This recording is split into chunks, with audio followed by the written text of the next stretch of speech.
Hai Teddy, kamu sedang apa?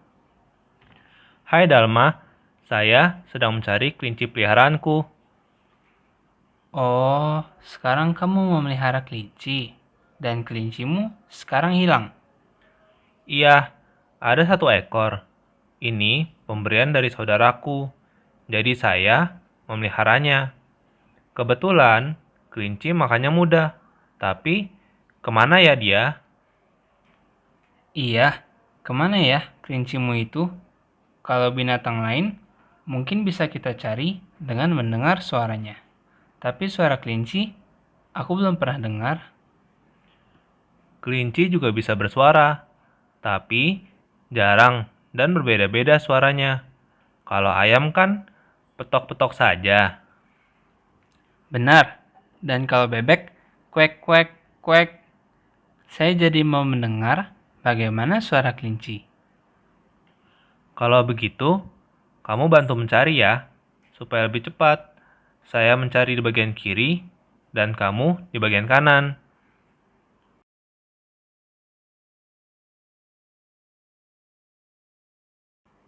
Nah, ini dia. Kelincimu berlari masuk ke dalam ruangan.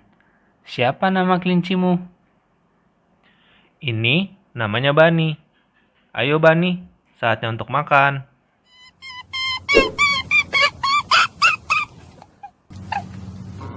Ah, begitu suaranya. Iya kan, kelinci juga bisa bersuara. Selamat pagi adik-adik, Shalom. Lause senang sekali hari ini dapat bertemu kembali dengan adik-adik dalam pengajian ibadah online sekolah minggu. Lause aja adik-adik untuk bangkit berdiri ya. Kita sama-sama mau memuji Tuhan ya. Coba tangannya kasih lihat ke Lause ya. Tangan kita ada dua. Kita akan menyanyikan lagu Tanganku Ada Dua.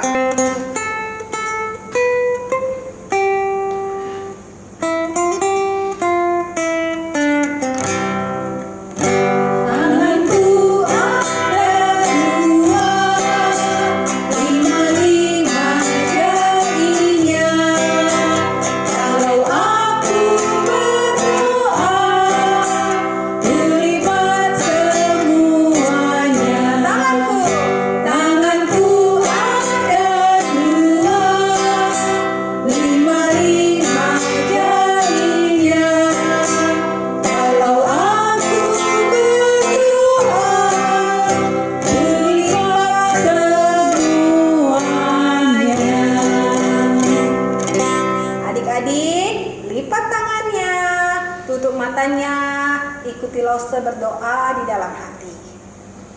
Tuhan Yesus, terima kasih Tuhan telah pimpin kami selama seminggu. Hari lepas hari Tuhan telah jaga dan pelihara kami, memberikan kami makanan secukupnya dan kesehatan kepada kami. Tuhan, saat ini kami mau mengikuti kebaktian sekolah minggu. Kami mau memuji Tuhan, ajar kami untuk mengikuti sekolah minggu dengan hikmat. Dalam nama Tuhan Yesus, kami sudah berdoa. Amin. Adik-adik, ya, kita tahu Tuhan begitu sayang pada kita. Tuhan Yesus sayang tiap hari, Tuhan Yesus jaga adik-adik. Tuhan Yesus sayang bukan cuma kepada adik-adik, tapi juga kepada papa, mama, ya, koko, cece, dede. Tuhan Yesus ya sayang semua. Kita akan menyanyikan lagu Yesus sayang semua.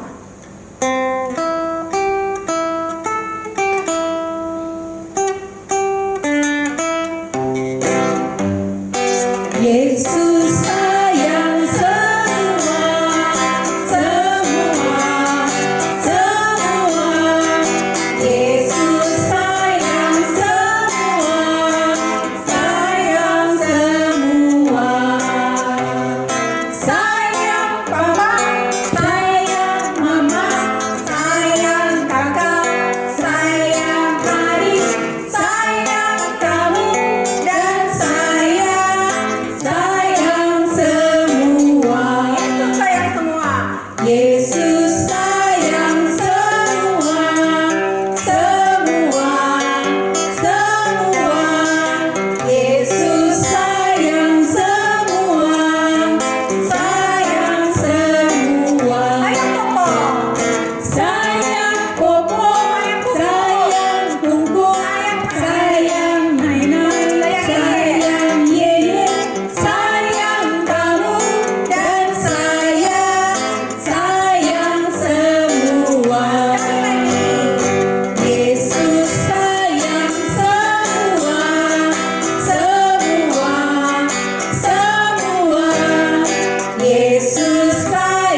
Selanjutnya, apakah sudah capek adik-adik? Belum kan?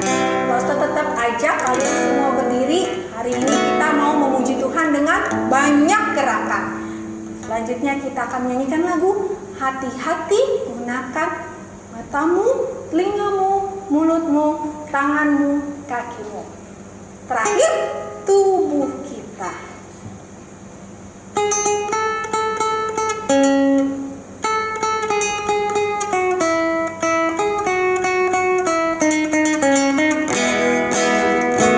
Hati-hati gunakan matamu, hati-hati gunakan matamu.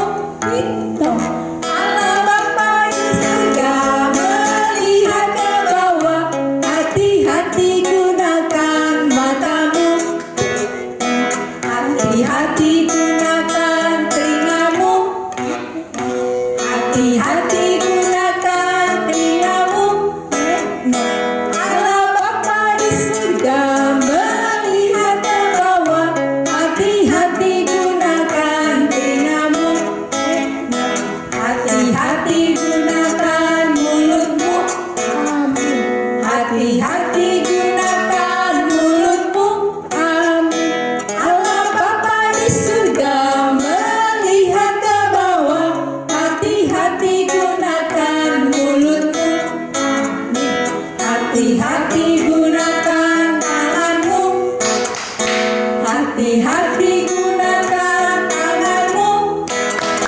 Allah Bapa di surga melihat ke bawah. Hati-hati gunakan tanganmu, hati-hati gunakan kakimu, hati-hati gunakan kakimu. Allah Bapa di surga melihat ke bawah. Hati-hati gunakan kakimu, hati-hati gunakan tubuhmu. Amin. Hati-hati gunakan tubuhmu. Amin. Allah Bapa di surga melihat ke bawah. Hati-hati gunakan tubuhmu. Amin. Sekarang adik-adik, silakan duduk. Duduk yang manis. Kita akan mendengarkan firman Tuhan. Selamat pagi adik-adik. Jumpa lagi bersama Lausena dalam minggu ini. Sudah siap semuanya mendengarkan firman Tuhan? Jangan lupa Alkitabnya disiapkan. Dibuka. Oke. Kita mau sama-sama berdoa dulu sebelum masuk ke dalam firman Tuhan. Bapa kami yang di surga, terima kasih Tuhan Yesus, kalau pagi yang indah ini kami boleh menyanyi memuji Engkau dengan mulut kami. Sebentar kami akan mendengarkan firman Tuhan. Ajar kami mengerti, melakukan firman-Mu. Ajar kami menjadi anak yang taat, yang dengar-dengaran kepada Tuhan, kepada orang tua. Jadikanlah kami anak terang, anak yang menjadi berkat bagi orang di sekeliling kami.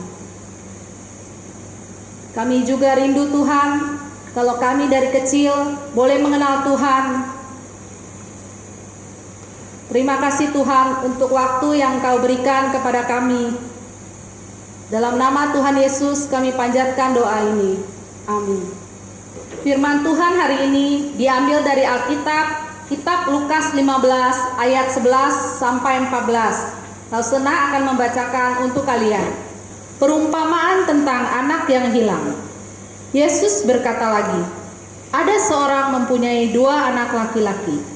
Kata yang bungsu kepada ayahnya, Bapak, berikanlah kepadaku bagian harta milik kita yang menjadi hakku. Lalu ayahnya membagi-bagikan harta kekayaan itu di antara mereka. Beberapa hari kemudian, anak bungsu itu menjual seluruh bagiannya itu, lalu pergi ke negeri yang jauh.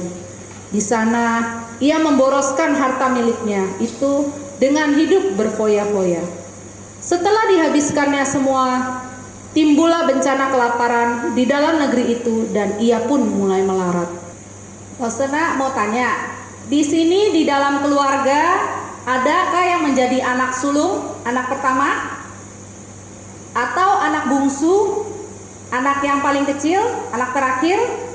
Nah, adik-adik, baik kita menjadi anak yang sulung atau anak yang bungsu itu tidak masalah. Karena kita tetap anak orang tua kita, anak papa kita, anak mama kita. Kasih sayang orang tua kita kepada kita tidak akan berubah, tidak akan tergantung kita menjadi anak bungsu ataupun anak sulung. Hari ini Lausena akan menyampaikan firman Tuhan tentang perumpamaan Yesus tentang anak yang hilang. Kira-kira siapakah yang disebut anak yang hilang itu? Apa yang dilakukan sehingga dia disebut anak yang hilang? Dan apakah dia ditemukan kembali oleh orang tuanya? Mari kita saksikan firman Tuhan hari ini melalui panggung boneka berikut ini. Selamat menyaksikan.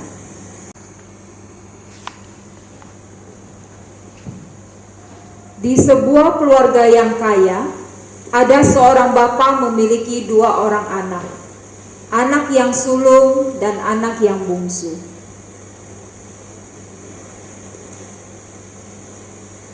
Akan tetapi suatu hari anak yang bungsu ingin meminta harta warisan kepada bapaknya.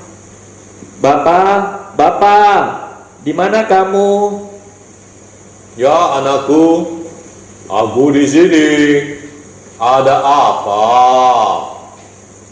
Bapak, berikanlah kepadaku sebagian harta milik kita yang menjadi hakku. Untuk apa kamu minta harta sebanyak itu?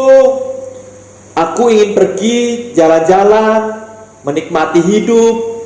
Aku sudah bosan di rumah saja.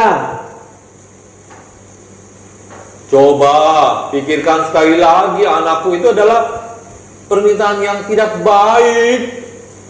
Tidak bisa, aku mau harta itu dibagikan sekarang. Aduh, baiklah. Bapak bisa membagikannya kalau begitu. Akhirnya bapaknya membagi-bagikan harta kekayaan itu pada anak-anaknya.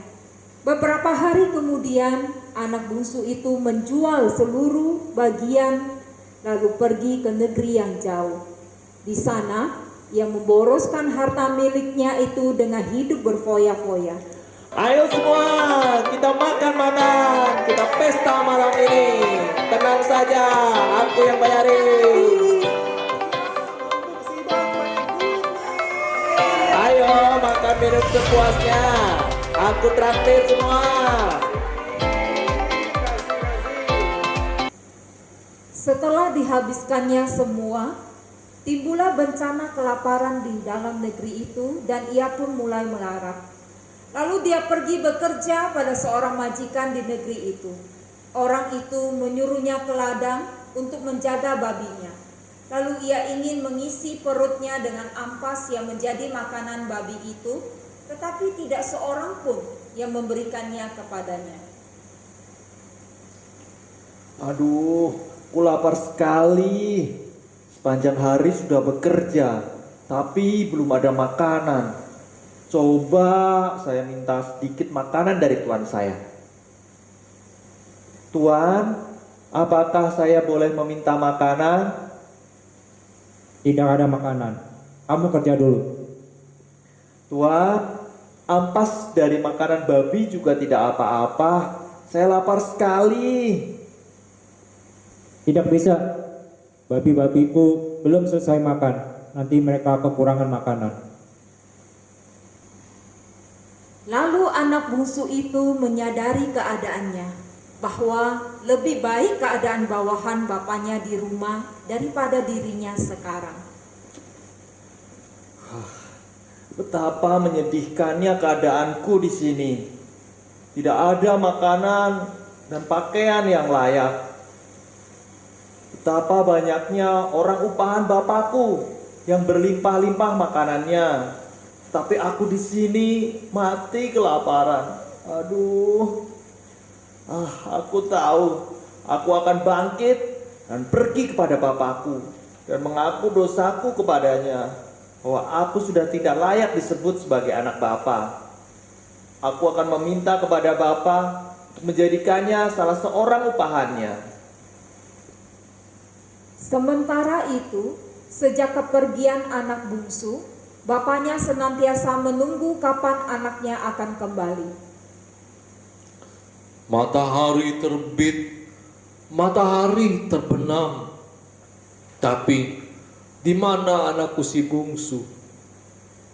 Di mana anakku si bungsu? Apakah dia baik atau dia sakit? Aduh, kapan dia kembali? Anakku, kapankah anakku si bungsu akan kembali?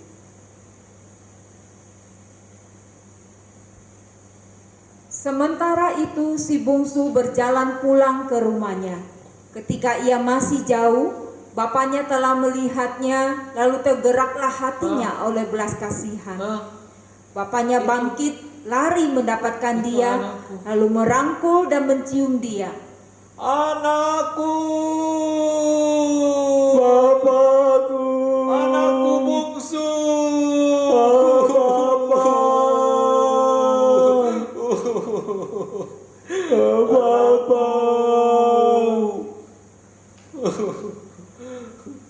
Bapa, aku telah berdosa terhadap surga dan terhadap Bapa. Aku tidak layak lagi disebutkan sebagai anak Bapa. Kamu tetap anak Bapak. Pelayan, kemari. Lekaslah bawa kemari jubah yang terbaik. Pakaikanlah itu kepadanya dan kenakanlah cincin pada jarinya dan sepatu pada kakinya. Dan ambillah anak lembu tambun itu, sembelilah dia, dan marilah kita makan, kita bersuka cita, sebab anakku ini telah mati dan menjadi hidup kembali. Ia telah hilang dan didapat kembali. Baik, Tuan.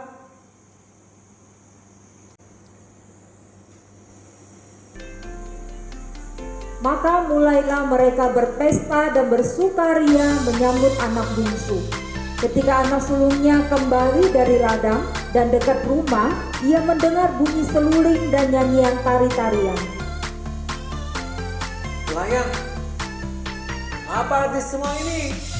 Adikmu telah kembali dan bapakmu telah menyembelih anak lembu tambun karena ia mendapatkannya kembali dengan sehat. Apa? Mana bapakku? Ada apa anakku? Bapak, telah bertahun-tahun aku melayani Bapak dan belum pernah aku melanggar perintah Bapak. Tetapi apa yang ku dapat kepadaku, belum pernah Bapak memberikan seekor anak kambing untuk bersuka cita aku dengan sahabat-sahabatku. Tetapi baru saja datang anak Bapak yang telah memboroskan harta kekayaan Bapak bersama-sama dengan teman-temannya.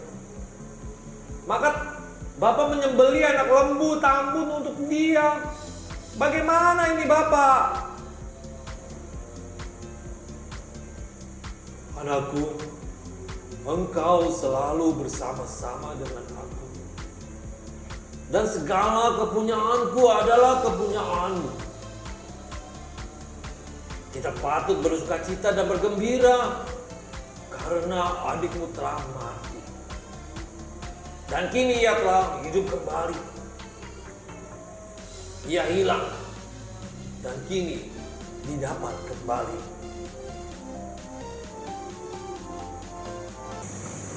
Nah adik-adik, kita semua sudah menyaksikan panggung boneka hari ini. Kita bisa belajar firman Tuhan hari ini tentang satu, kasih dan pengampunan. Ya, kisah perumpamaan Tuhan Yesus yang menggambarkan tentang begitu besar kasih Allah akan kita manusia yang berdosa.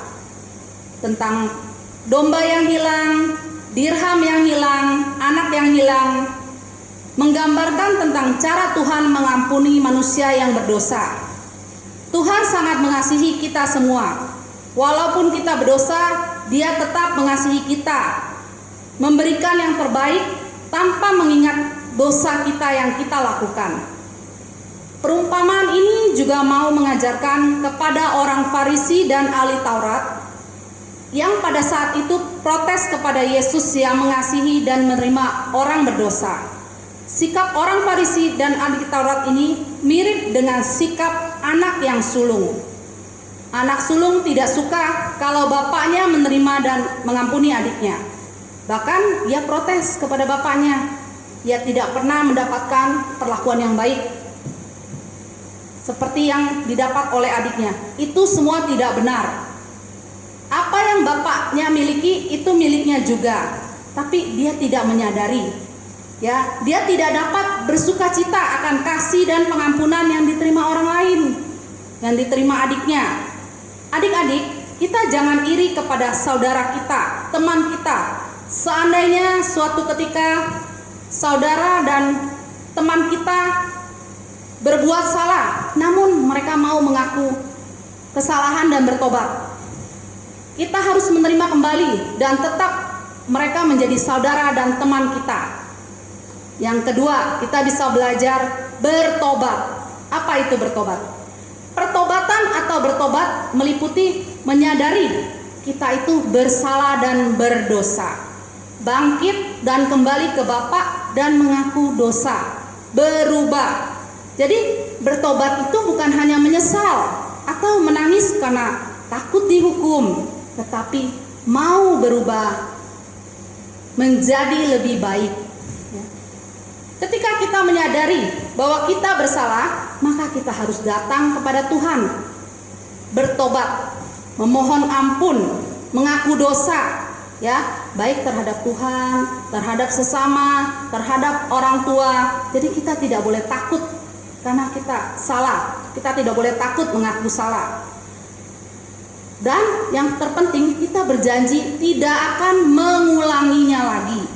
Contoh, kita itu yang anak yang suka berbohong, kita bertobat, mengaku salah.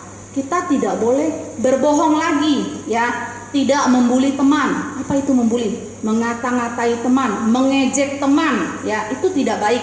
Dan misalnya lagi contoh lain, tidak mencontek, masih banyak lagi. Tidak berkata-kata kasar, ya. Tidak membantah orang tua. Ayat emas hari ini Lukas 15 ayat 24a. Sebab anakku ini telah mati dan menjadi hidup kembali. Ia telah hilang dan didapat kembali. Oke, langsung ulang ya. Lukas 15 ayat 24a. Sebab anakku ini telah mati dan menjadi hidup kembali. Ia telah hilang dan didapat kembali.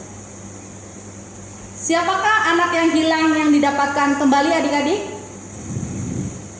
Orang yang berdosa yang kembali bertobat dan kembali ke jalan yang benar. Demikian firman Tuhan pada pagi ini. Mari kita berdoa. Bapa dalam surga, terima kasih Tuhan untuk firman-Mu yang boleh kami dengar pada hari ini.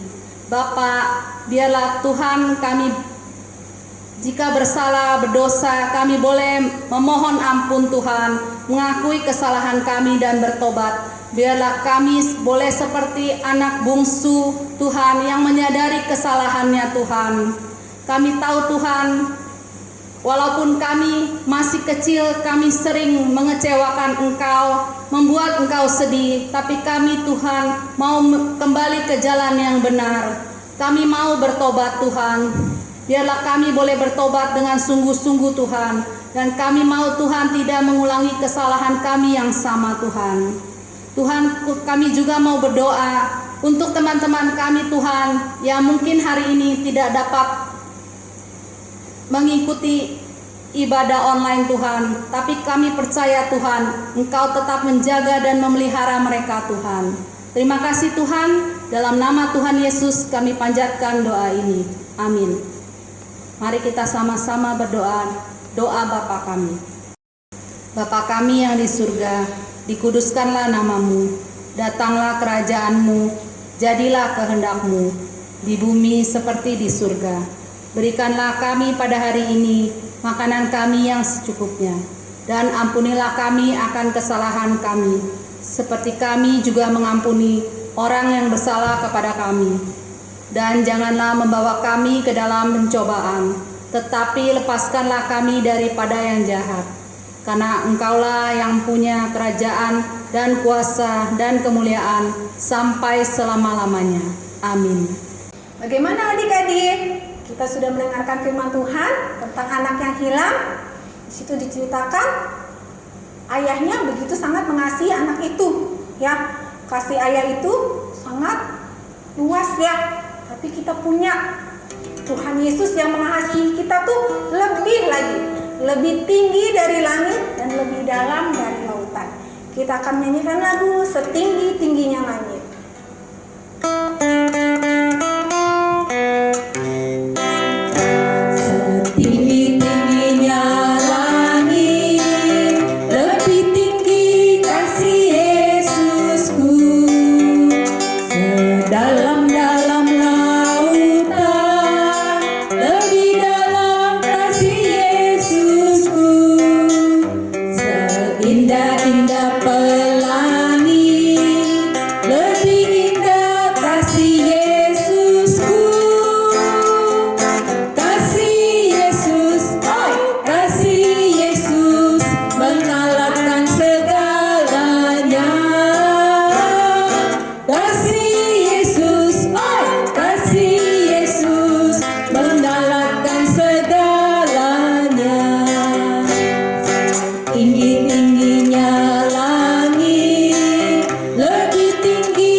Waktu yang sama. Tuhan Yesus memberkati.